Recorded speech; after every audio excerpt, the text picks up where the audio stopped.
Welcome back. Now, with less than 2 months before the 2023 presidential election in Nigeria, a string of pre-election posters has been projecting who the likely winner of the election would be.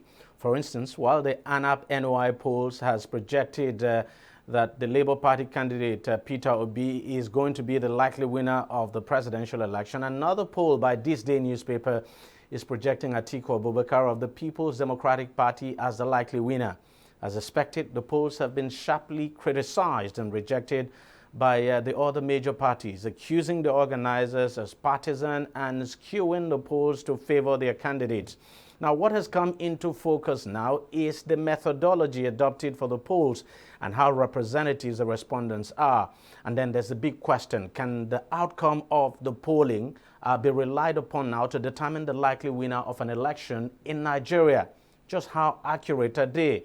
In an opinion piece he penned recently now, a former Director General of the Nigeria Broadcasting Commission, Danladi Bako, said the recent polls did not reflect the diversity in the demographics of age, gender, occupation, etc. of the respondents, adding that the ANAP NOI polls, for instance, did not define the sampling of 92 million registered voters spread across the country and how they were targeted. He went on to add, quote, "It is even more dangerous creating a farcical facade of hope for otherwise not so popular candidates and their cohorts by raising their hopes and adrenaline levels to the point that when eventual election results are announced late February 2023, their grief-stricken followers now embark on an orgy of violence over results they had been fooled will go their way," end of quote. Let's discuss this further now. Being joined on the program by Richard Adeyinka, who is the CEO and founder of Data Home Research and Communications Limited, a research firm based in Lagos. He's been a research consultant for about 15, a research consultant and data analyst now for about 15 years. Also joining us is political affairs analyst Charles Ideho. Gentlemen, thank you very much for coming on the program. Let me start with you, Charles. You are the political analyst here. Tell me, can we actually rely on polls now to determine the outcome of elections in this country? Well, when I listened to your prologue, I was just smiling. It actually captured the essence of what is being discussed today.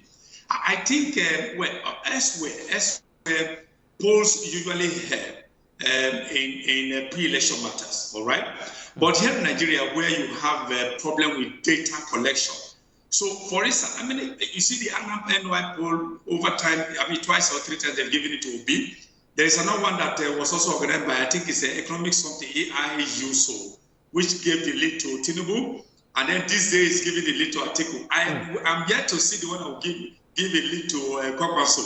So it just seems as if these people just come, they just go to Igbo market, and then just gather some few people and say, oh, this is what to go at the end of the day. It's not I actually support what Danladi Bako said there. It's not a reflection. It's not a reflection of the voting spread. They've come out to explain.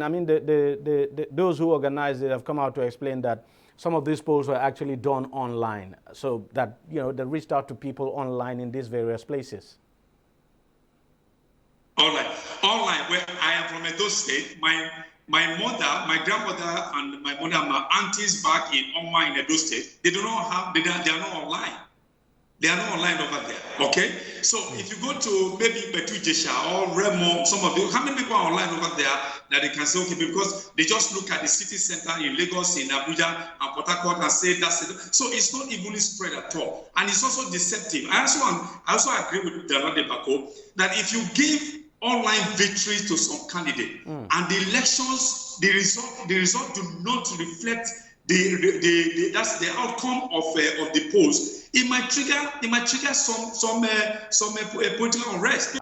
And Richard, Charles made a very valid point there. When you talk about relying on the internet and saying you're organizing online polls, for instance, we know that in this country, internet penetration is just around broadband penetration now, just around 45% or less than that, and the areas of coverage usually centered around major cities now. And, from what we know and what we have seen from data and all of that, the majority of Nigerians actually live in rural areas where they do not have access to internet. And so online presence in those areas are very low. So people have talked about the methodology now adopted by some of these pollsters. You have you've definitely seen the results of some of these polls. You've studied them as a data analyst yourself and someone who organizes polls as well. I mean surveys. What have you got to say about this? Thank you for having me. First of all, I sympathize with Atedo Peter side for what he is trying to do. Unfortunately, he has money, but he's not getting results because definitely what he has done, what he has put out there is nothing but a joke. You cannot push that out and give victory to someone with 89%, that Tinubu will score 6% and someone will score 5%. It is absolute a joke. And so, in terms of methodology, it is wrong. What determines, I know some people have talked about the sample size. Yes, the sample size, yes, is okay for me. However, it is not the sample size that determines the validity of research findings. It is actually the sampling technique that you adopt. And we have two types of sampling techniques. We have the probability sampling and non-probability sampling. So for you to be accurate in a study like this, you have to adopt probability sampling. And what do? You employ systematic sampling with a random start if you want to do it. If you are doing a nationwide survey, 8,800 is your best bet as a sample size, with probability sampling of systematic with a random start. So that will allow you to capture all demographics, everyone, a representative sampling in your survey. And so what he has done, what he has told the world that he has done, I sympathize with him. Online poll is never reliable. I don't know where his confidence is coming from to have that someone will score 89% and you are coming on air to tell the world that you have conducted a poll. Let's stay on the ANA poll now, Richard. They have made the argument that they also had the same polling, adopting the same methodology and system in 2019, and that they called it right when President Buhari won the election. That they called it that they projected that President Buhari was going to win, and that he did win. And so, what have you got to say about that? See, it is just trial and error. It just happened that way. But looking at the process, it cannot stand the rigor of research. It can absolutely. Now, let me now tell you this. I have been involved in surveys in 3 states so far. The last one, the report was just delivered last week. And I can tell you that the results completely contradicts what Anna Poll is saying. So if anybody relies on it, and if he himself is confident to put that out, he has just shot himself on the foot. And so the one of 2019 is just trial and error that just happened. Because if you look at it, all indices favored President Buhari. Hardly President Goodluck Jonathan will become the first president in this country that lost election while on seat. So all indices are there, and in 2015 pointed to that reality, and in 2019, who was challenging President Muhammadu Buhari, this same Atiku and who else? So you can actually say without conducting a poll that President Buhari will return to power. Okay, let me go to Charles now. Look, you did talk about something about the dangers of organizing these polls and all of that, and you organize a poll and then you project that somebody, a particular candidate is going to win, and at the end of the day, when reality dawns, it doesn't turn out that way. How the supporters of the candidate might react. Just talk us through how dangerous this is. it's dangerous because when you look at it, as I said earlier, the survey is too arbitrary. It's arbitrary to reflect the true situation on ground. Arbitrary in the sense that, just as you just said earlier, when you look at the number of people who are online, they are mainly youths. And then when you also look at the voting pattern in Nigeria, youths vote less. These are the same youths that during the election they'll be playing football. Most of them will be doing all manner of things that are all manner of things that are antithetical to the political process. So if you rely on online and you know that the presence of, you have more of the youth presence online, then it is arbitrary. It's also skewed against the elderly folks who, of course, know exactly what it means to use their civic responsibility to cause a change in the country.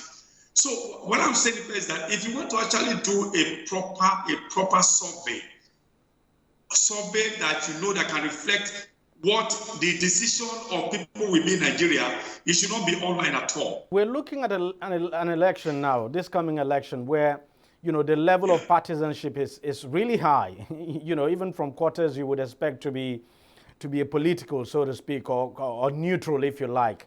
But the level of partisanship now across from all quarters is growing. Could we say that somehow some of these polls are just a reflection of the partisan nature now of those who have conducted it, especially those behind the polls? Yes. Well, let's look at this day. This day, for instance, when you look at the ownership of this day, can you separate the ownership of this day from PDP? When you look at in 2019, or before 2015, when Lord Jonathan was the president, you remember that the owner of the publisher of PDP also had running battle with this government about giving some money from Dasuki Gate and all. You remember that story? So can you really separate the ownership of this day newspaper from PDP? It will be difficult. All right. So when you look at Okojo, the NOI and the ANAPO, you look at who gained. Atedo Peter side gained so much when he was still on the banking. He gained so much from PDP government under Jonathan. The same thing, Ngozi Okonjo-Iweala also served in the Jonathan government. And these are the people that are giving the poll that Susope is going to be coming. So that's why I said that it is arbitrary. If anybody wants to do it, but maybe we can even contract it to people who are apolitical, people that can tell us this is how it's going to be, not people who have relationship with parties in existence, who have relationship with those people who are flying the flags of this respective party. So that's exactly where I personally can begin to take this position. But as we stand today, it's too arbitrary. Of course, it's not reflecting exactly the voting pattern. It's not reflecting even on the support base of each of these parties, whether the top four or the whole eight. As I speak, it is not. I'm also going to say that I'm even waiting very soon that even a poll is going to give even the leadership, the leading to of the NPP. Very soon, you might not be. I won't be surprised if I see that. But maybe there are people who are very close to Kwakwaso that also do want to do that. I say Kwakwaso is going to be leading. I won't be surprised to see that. So what I'm saying is that they should copy from what the Nigerian Population Commission does by going to doing house-to-house enumeration. Maybe then we can get a semblance of a true reflection of the voting pattern in that order, Deji. Richard, do you think we actually need these polls? Just how important do you think these polls are? Are they really necessary, especially at this time? Well, polls are important. Yes, they are important. They can serve as guide. Naturally, each political party should do their own to know their strengths and their weaknesses and what they need to do going forward. However, it makes sense if you look at what this day has done. This day, we cannot call this day's report a poll. This day is just what this day did was just an opinion expressed by one of the in-house analysts of what he thinks will happen, never based on scientific process. So yes, it is important. It can guide us, to see which political party is doing well, which candidate is doing well, or how people will vote and all that.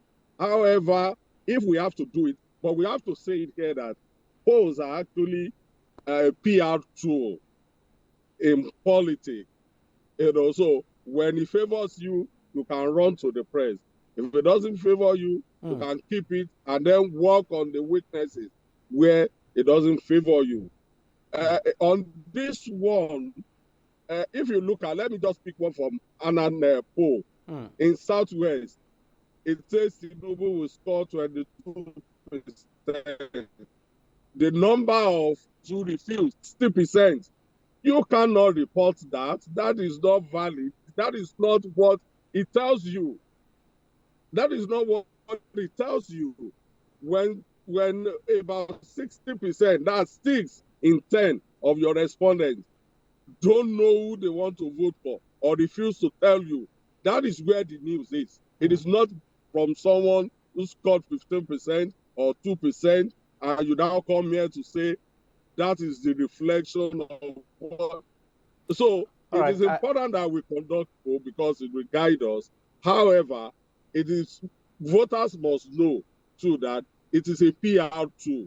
If it favors any candidate, you will go out and make noise and their party. If it doesn't favor you, when you get the results, you keep quiet and begin to work on your deficiency. So they are important because they serve as guide. All right, gentlemen, I want to thank you very much for coming on the program. Charles Edeho, political affairs analyst, thank you very much for your time. And Richard Adeyinka, who is the CEO and founder of Data Home Research, thank you very much for coming on the program. Thanks a lot to you both. All right, that's how much we can take on the program this week. But thank you very much for watching. See you again next week. Bye-bye.